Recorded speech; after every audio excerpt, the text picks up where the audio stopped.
பெர்சனேட்டட் work அப்படின்னு சொல்றாங்க இல்லையா? அதாவது நீங்க எங்கரிங் பண்றதா இருக்கட்டும், இல்ல ஜிம்ல நிறைய பேர் இன்ட்ரெஸ்டிங்கா இருப்பாங்க. அத வந்து ஃப்ரீலான்சிங்ல ஆஃபர் பண்ணலாம். அதே மாதிரி வந்து குக்கிங்ல நிறைய பேர் இன்ட்ரெஸ்டா இருப்பாங்க. அத கூட ஆஃபர் பண்ணலாம். அப்படி நம்ம எதிர்பார்க்காத நிறைய ஒர்க்ஸ வந்து நம்ம அதுல ஆஃபர் பண்ணலாம். கிட்டத்தட்ட 500 கேட்டகரி இருக்குது. ஸோ 500 கேட்டகரியில எப்படியுமே உலகத்துல இருக்கிற எல்லா ஜாப்ஸுமே அதுக்குள்ள வந்துரும்.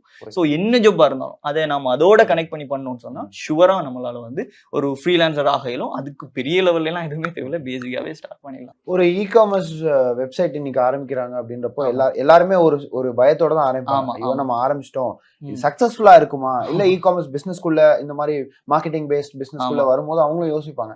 ஒருவேளை நம்ம உள்ள வரோம், நிறைய ஏஜென்ட்ஸ் வந்து காசு கேட்பாங்க, ஆமா, காசு ஆமா. கொடுத்தாதான் நீங்க இதை பிசினஸ் பண்ண முடியும் அப்படின்லாம் நிறைய பேர் ஆமா, சொல்லுவாங்க. ஆமா. சில பேர் ஜென்யூனா இருப்பாங்க, சில பேர் ஏமாத்திட்டு ஆமா. போறதை நம்ம வந்து பார்க்க முடியுது. ஆமா. சோ இந்த நீங்க சொல்லக்கூடிய விஷயத்துல வந்து இன்வெஸ்ட்மெண்ட் இல்ல அப்படின்னு சொல்றீங்க. ஃபர்ஸ்ட் அது எப்படி பாசிபிள்? ஓகே. ஃப்ரீலான்சிங்னு சொல்றது வந்து ஃபர்ஸ்ட்டுக்கு வந்து உங்களோட டைமையும் உங்களுடைய எஃபோர்ட்டையும் தான் நீங்க அதுல இடத்துல போடுவீங்க. எந்த ஒரு இன்வெஸ்ட்மெண்ட்டும் பண்ண தேவையில்ல. இப்ப நாம பண்றதுக்கு நிறைய வெப்சைட் இருக்குது. ஃப்ரீலான்சிங் பண்றதுக்கு வந்து உதாரணத்துக்கு சொல்லணும்னா ஃபைவர் இருக்குது, வந்து அப்வொர்க் இருக்குது, அதே மாதிரி வந்து டொக்டெயில் இருக்குது, பீப்பிள் பெர் ஹவர் அப்படின்னு சொல்லி நிறைய வெப்சைட் இருக்குது. ஸோ இதுல பெஸ்ட் அது அப்படின்னு சொல்லி கேட்டா ஃபைவரை நாங்க ரெக்கமெண்ட் பண்ணுவோம். ஏன் அப்படின்னு சொன்னா முதலாவது விஷயம் வந்து அதுக்கு நீங்க வந்து ரெண்ட் பே பண்ண வேண்டிய தேவை கிடையாது.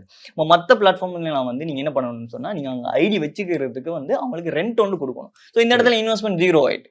ஸோ இப்படியான பிளாட்ஃபார்ம் தான் நாங்களும் சாய்ஸ் பண்ணுவோம். அதே மாதிரி ரெண்டாவது விஷயம் அதுல என்ன பிடிச்ச விஷயம்னு சொல்லி பாத்தீங்கன்னு சொன்னா புதுசாக வரக்கூடியவங்களுக்கு வந்து வாய்ப்பு வந்து அதுல அதிகமா கொடுப்பாங்க. ஸோ அதனால வந்து நாங்க அதை ரெக்கமெண்ட் பண்ணுவோம். இப்போ ரெண்டாவது விஷயம் நம்ம படிப்பிக்கிறது இ-காமர்ஸ்ல வந்து ஈபே வந்து படிப்பிக்கிறோம். இப்போ ஈபே அப்படின்னு சொல்றது எல்லாருக்குமே ஃபெமிலியரான விஷயம், எல்லாருக்கும் தெரிஞ்ச விஷயமும் கூட. நம்ம நிறைய வாட்டி நாமளே யூஸ் பண்ணியிருப்போம். இது என்ன விஷயம்னு சொன்னா குளோபல் வைஸா வந்து நிறைய பேரை வந்து கனெக்ட் பண்ணுது. செல்லரையும் சரி பையரையும் சரி கனெக்ட் பண்ணுது. அமேசான் எல்லாருக்குமே தெரியும், இந்தியாவில் வந்து நம்பர் 1ல ட்ரெண்டிங்ல இருக்குது. யூடியூபர்ஸா இருந்தாலும் யாரா இருந்தாலும் எல்லா கெட்ஜெட்ஸையும் வந்து அமேசான்ல வாங்குறத பார்க்கலாம். அமேசான் உண்மையிலேயே கான்செப்ட் என்ன பண்ணிருக்குன்னு கேட்டா இந்தியன்ஸையும் கனெக்ட் பண்ணுவதன் மூலமா வந்து ஏர்ன் பண்ணிட்டு இருக்காங்க. அதுதான் ரியாலிட்டியான கான்செப்ட். ஏன் அப்படின்னு சொல்றதுன்னா என்ன பண்றாங்கன்னு கேட்டா அவங்களோட உண்மையானது வந்து அமேசானோட சாஃப்ட்வேர் மட்டும்தான். அவங்க என்ன பண்றாங்கன்னு கேட்டா இதுல விற்கிறதும் இந்தியன் வாங்குறதும் இந்தியன், ரெண்டு பேரையும் கனெக்ட் பண்ணி விற்கிறதன் மூலமா வந்து அவங்க ஏர்ன் பண்ணிட்டு போறாங்க. ஸோ இந்தியாவுக்குள்ள நீங்க அமேசான்ல செல் பண்ணுவதன் மூலமா பண்ணலாம், பிரச்சனை கிடையாது. அதுவும் இ-காமர்ஸ் தான். ஆனா வந்து ப்ராஃபிட் மார்ஜின் வந்து உங்களால 5% இல்லாட்டி 2% அந்த மாதிரி தான் வைக்கணும். ஏன்னா லோக்கல் ப்ராடக்ட் இல்லையா, அவங்க இந்தியாவுக்குள்ளனா எப்படியுமே கன்சியூம் பண்ணிடுவாங்க.